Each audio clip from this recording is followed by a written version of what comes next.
TNI AD.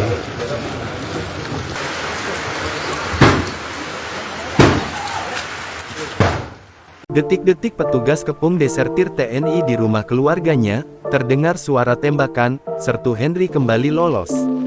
Terdengar 3 kali suara tembakan, saat aparat TNI dan Brimob mengepung sebuah rumah di Jalan Letu Meddaud RT 0905 lingkungan 3, Kelurahan Parit, Kecamatan Tanjung Pandan, Kabupaten Belitung, Provinsi Kepulauan Bangka Belitung, Selasa tanggal 14 Januari tahun 2025 pagi. Di dalamnya, disinyalir ada DPO disertir TNI AD Sertu Henry, orang yang paling dicari-cari di sepulau Belitung. Melansir Pos Belitung, meski dikepung puluhan anggota TNI dan Brimob, Sertu Henry berhasil lolos dari sergapan.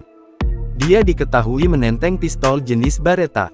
Hal itu diakui Komandan Subdenpom Persiapan Belitung Letda CPMM Jaka Budi Utama.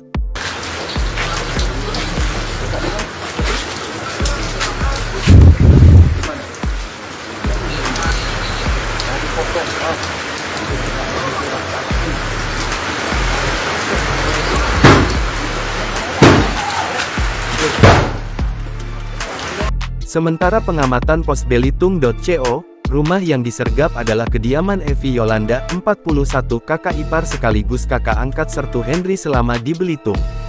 Sertu Henry dicari-cari Subdenpom Persiapan Belitung usai menembak anggota TNI AD Serma Rendi, Senin tanggal 13 Januari tahun 2025. Ternyata, Sertu Henry sudah ada di rumah tersebut sejak Senin malam sekitar pukul 22 waktu Indonesia Barat. Kepada Evi, Sertu Henry mengaku sudah menembak orang dan bersembunyi. Sertu Henry juga sempat mengobrol dengan kakak angkatnya tersebut, sebelum Evi tidur. Obrolan antara Sertu Henry dan Evi Yolanda berkisar 1 jam. Setelah bangun tidur, ia langsung mengantar anaknya sekolah, dan sempat pamit dengan Sertu Henry.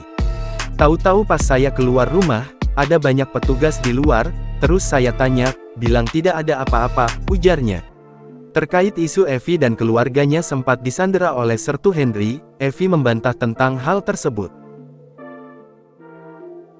Download Tribun X sekarang, menghadirkan lokal menjadi Indonesia.